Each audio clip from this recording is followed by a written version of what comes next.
प्रिय पाठकों, पिछली श्रृंखला में हमने देखा कि अर्जुन ने शिखंडी को आगे करके यानी पितामह और अपने बीच में खड़ा कर करके और पितामह पर बाण बरसाता रहा और पितामह चुपचाप खड़े उस प्रहार को सहते रहे, क्योंकि शिखंडी जो था वह पिछले जन्म की अम्बा थी और यह रहस्य पितामह जानते थे। और हमारे यहाँ की यह भी परंपरा है कि हमारे यहाँ स्त्रियों पर, बच्चों पर या असहाय निरस्त्र लोगों पर प्रहार नहीं किया जाता है। तो इस नियम के अंतर्गत पितामह बाण नहीं चला रहे थे, पितामह चुपचाप खड़े थे और अर्जुन जो है उन्हें अपने बाणों से घायल कर रहा था। यह अद्भुत दृश्य सबके लिए को आहत करने वाला था, क्योंकि पितामह की ही छत्र छाया में पांडव पले थे और यह सबको आश्चर्य लग रहा था कि जिन हाथों ने उसे उंगली पकड़ करके चलना सिखाया था, जिसकी छत्र छाया में वह बड़ा हुआ था, जिससे उसने युद्ध कौशल सीखा था, आज उसी पर वह बाण बरसा रहा है। लेकिन विजय के लिए कहिए या धर्म के नाम पर कहिए या पितामह की यह इच्छा भी थी, क्योंकि उन्हें तो इच्छा मृत्यु प्राप्त थी और वो अपराजय थे, तो ऐसे उनसे युद्ध करके कोई जीत नहीं सकता था।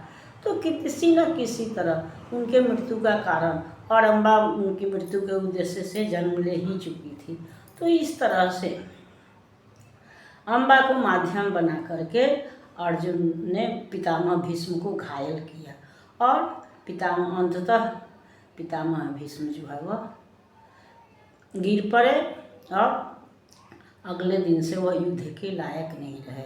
10वें दिन पितामह जो है वह सरसैया पर पहुंच जाते हैं और उनके पहुंचने के बाद से कौरव सेना के सेनापतित्व का भार जो है वह कर्ण पर पड़ता है। हम यह भी जानते हैं कि कर्ण को पितामह भीष्म ने अपनी छत्र छाया में युद्ध करने से मना कर दिया था। प्रत्यक्ष शब्दों में तो उन्होंने कहा था कि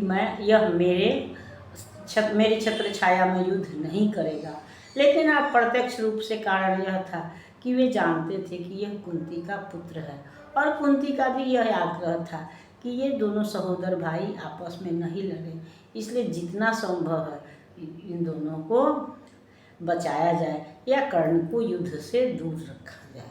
तो ऐसा सोच करके पितामह भीष्म ने कर्ण को तो अपनी छाया में युद्ध नहीं करने दिया, लेकिन पितामह के गिरने के पश्चात कर्ण ही कौरव सेना का सेनापति बना।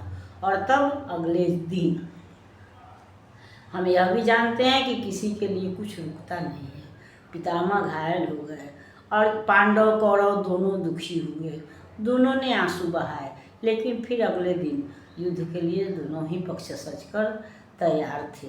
और तब कर्ण जो है वह पितामह के पास आशीर्वाद लेने के लिए जाता है, आज्ञा लेने के लिए जाता है, यह बतलाने जाता है कि आज से मैं सेना का भार संभाल रहा हूँ।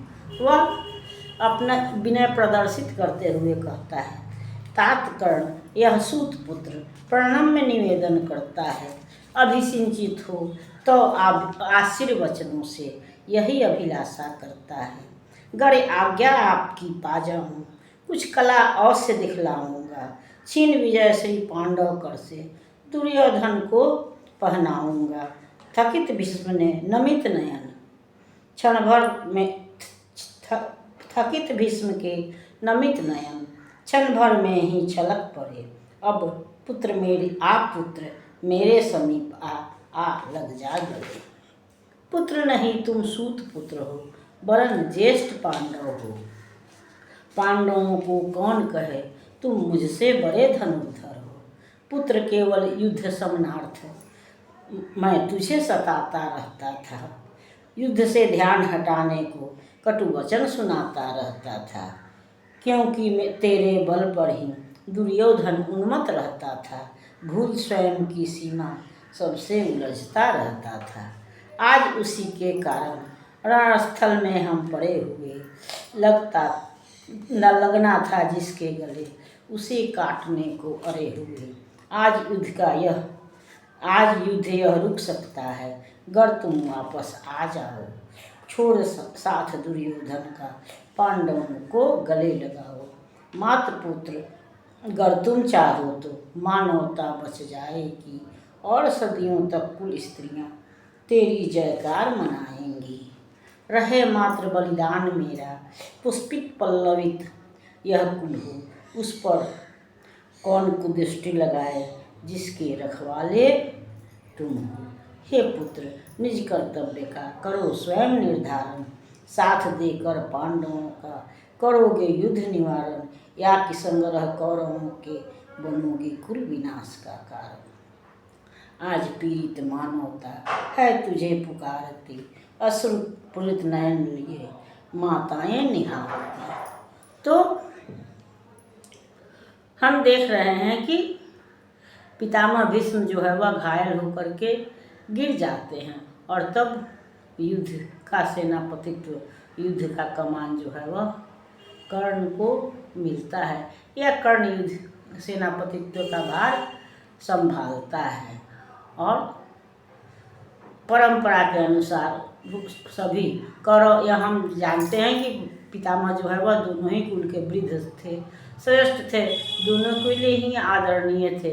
इसलिए कोई भी काम करने से पहले दोनों ही पक्ष उनसे मिलने जाता था, उनसे का आशीर्वचन लेता था। इसी तरह से कर्ण भी इसी परंपरा के अंतर्गत 11वें दिन पितामह के पास आशीर्वाद लेने जाता है, और कहता है कि हे तात, यह सुतपुत्र जो है वह आपको प्रणाम करता है, और आपसे आज्ञा चाहता है कि अब मैं भी युद्ध भूमि में जाऊं और कुछ अपनी कला दिखलाऊं, पांडवों से विजय जो है वह छीन कर दुर्योधन को दूं, मैं भी अपना कुछ कला दिखाऊं, ऐसा आशीर्वाद आप मुझको दीजिए।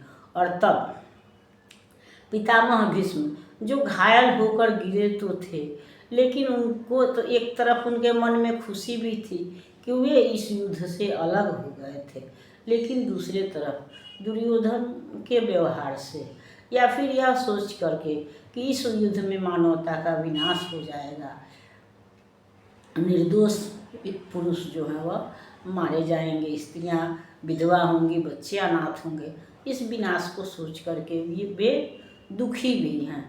इसलिए वे चुपचाप आंखें बंद किए हुए पड़े हैं।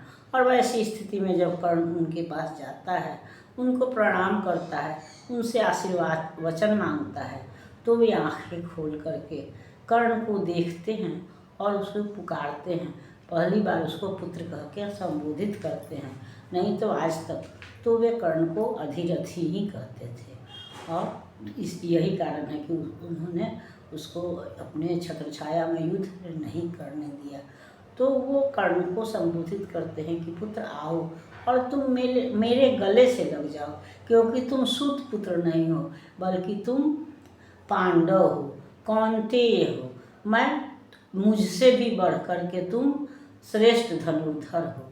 पांडवों या अर्जुन की तो बात ही क्या है, लेकिन मैं तुम्हें इसलिए तुमको कटु वचन सुनाता था ताकि तुम युद्ध से दूर रहो, दुर्योधन से दूर रहो, क्योंकि तुम्हारे ही बल पर दुर्योधन उन्मत्त रहता था, या तुम्हारे ही बल पर उसने युद्ध का आह्वान किए हुए है। उसको कुल के विनाश की चिंता नहीं थी, बल्कि वह जानता था कि तुम्हारे रहते विजय उसको ही मिलेगी, इसलिए वह उन्मत्त रहता है। तो तुम अगर मेरी बात मानो तो आज भी तुम पांडवों की तरफ चले जाओ, क्योंकि पांडवों को अपना लो, क्योंकि पांडव जो हैं वह तुम्हारे अनुज हैं, छोटे भाई हैं। और इससे एक लाभ ये भी होगा कि यह विनाश रुक जाएगा। जब तुम हट जाओगे तो दुर्योधन यह युद्ध भी नहीं कर पाएगा।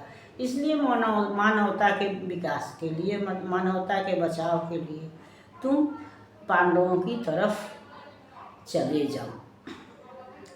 लेकिन कर्ण इसको स्वीकार नहीं करता है। वह कहता है कि नहीं, मैं जीते जी तो एक तो दुर्योधन के बहुत सारे हमारे ऊपर ऋण हैं, या दुर्योधन मेरा मित्र है, वह उसने मुझ पर भरोसा किया है, इसलिए मैं उस पर से छल नहीं कर सकता। और दूसरी बात है कि दुर्योधन तो बहाना है, सही में तो यह युद्ध हमारे और अर्जुन के बीच में है, इसलिए इस युद्ध को हो जाने दें। कम से कम लोगों को यह तो पता चले कि नीच कुल में भी वीरता बसती है। वो अंत तक अंत और भी सच ही है कि उसका भले जन्म उसके कुंती के इसमें हुआ हो या सूर्यपुत्र के हो है, लेकिन पालन पोषण तो उसका सारथी के ही कुल में हुआ है, नीच वंश में ही हुआ है। फिर भी वह संपूर्ण कलाओं से युक्त है, सारे मानवीय जो उच्च मानवीय गुण हैं उन गुणों से युक्त संपन्न है। तो वह कहता है कि दुनिया यह भी तो देख ले कि जो गुण हैं, जो विशेषताएं हैं, वह केवल उच्च कुल में ही नहीं बल्कि कभी कभी निम्न वर्ग में भी होती हैं। दलितों के घर में भी कभी कभी योद्धा पैदा हो जाते हैं, जैसे कि कीचड़ में कमल पैदा होता है। इसलिए तात इस युद्ध को हो जाने दें। आप इसको जब यहाँ तक युद्ध पहुँच गया तो इसको रोकिए नहीं।